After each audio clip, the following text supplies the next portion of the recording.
Okay, hi team. Today we are going to start our second slab building project, and this particular style of slab building is called Hump or Slump molding. And I'm going to go through each one and show you how to do it so that you know how to use things that already exist in the world around you, like a paper bowl or plate, and use it for its exterior shape or its interior shape to build a form. So the first thing you're going to want to do is roll slab. Now hopefully in the last project you got a good understanding of what this process is by having your train tracks on each side and your clay in the middle. Now you want to make sure you're working with a cleaned off rolling pin, otherwise any of these little areas that have clay on them are going to imprint in your sheet of clay. So give it a quick wipe off down at the sinks, or just kind of scratch off any clay that already exists on that surface so that you know that your slab is nice and clean. Now, depending on what shape you choose that you are going to mold around is going to depend on if you flip and rotate your clay. If I know I needed something really long and skinny, I'm going to keep rolling with the clay the same orientation so that I could keep rolling it out. If I know I need something more rounded, I'm going to flip and rotate it so that as I start to thin out my clay, it's going into a full circle. So you're going to want to make sure that you keep your rolling pin on those train tracks and continue to roll it until it's the same thickness all the way through. So you saw that I flipped and rotated again. Now this is already pre-wedged clay, so I know it's ready to go. And I'm going to keep going until my clay stops moving. That's a good telltale sign that your clay is thin all the way around. And I always give it an extra roll or two for good measure, because if the table isn't totally flat, it's possible you have thinner areas and thicker areas, even with those slab sticks on each side. So once I have my slab all ready to go, and I feel confident that it is all the same thickness throughout, here's where you could take some water on a damp sponge and simply give it a nice cleanup. I like to just go really gently side to side, not pressing down because I don't want to get pocket marks in it. I just simply want to get off any imperfections that maybe happened when it was thinning out or that the rolling pin caused in the process of rolling slab. So now that I have a nice cleaned up piece of slab, what I need to determine is what shape I want my plate or bowl to be in. Now my encouragement always is to use something that either exists in the room or print out a template that then you could cut out of paper like we did on our template project. I really like the size and shape of this bowl here, and it's an already made ceramic bowl, so I'm going to be able to use that as a guide. So I like to pick a place on my slab that I like what it looks like, and either using a fettling knife or a pin tool, otherwise called a needle tool, you can very easily go around your guide. Now I'm going to put some gentle pressure here. I'm going to press around, go halfway around, and then exit, clean it off, and then I'm going to go around the other way,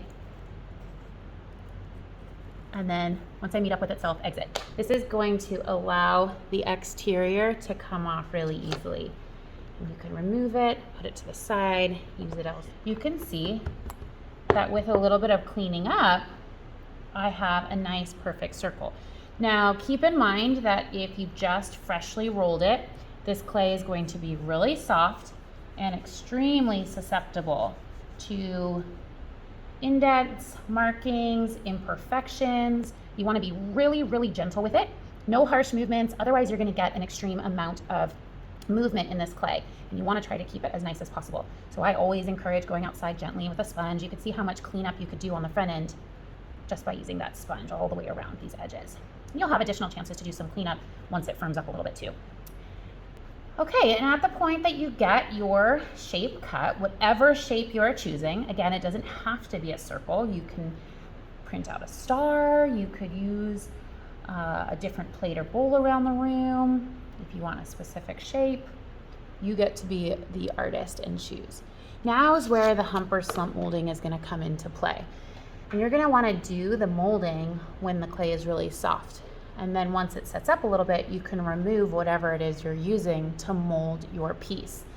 Now, the only difference between a slump and a hump mold is that the slump is going to use the interior of a form, and the hump is going to use the exterior.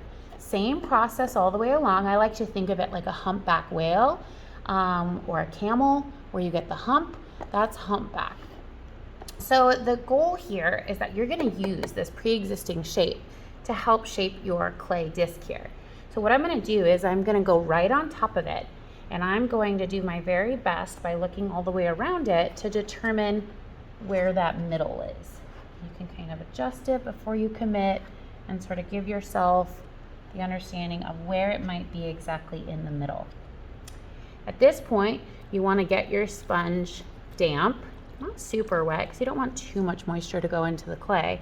And you want to really, really casually, slowly and gently start to press down the edges, whether it's the interior of a form or the exterior, to start to mold to the shape that it's resting over.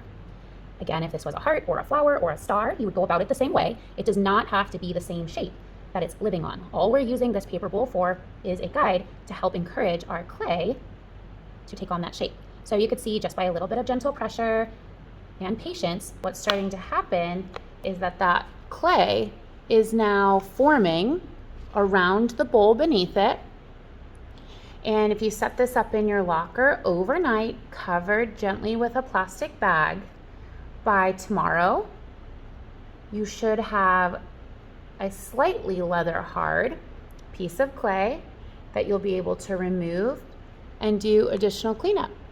So on day one, this is what you are going for, where you have cut out your shape using some kind of guide. You have chosen the shape that you're working on or in, and you will have put it around it, set it up in your locker overnight to get leather hard to move to the next step.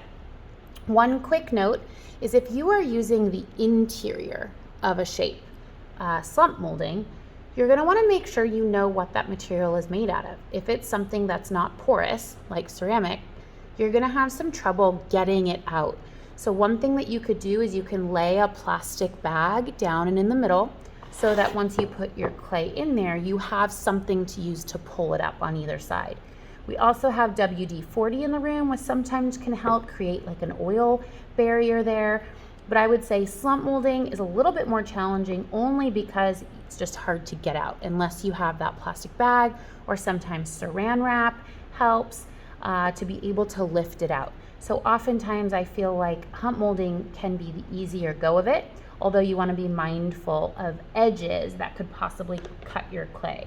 For example, these colorful bowls in the center of the tables have this really sharp edge here that often when students use these ones, it will try to cut the clay and it becomes a little bit more challenging. So the interior of this shape sometimes ends up being the better choice for these particular bowls.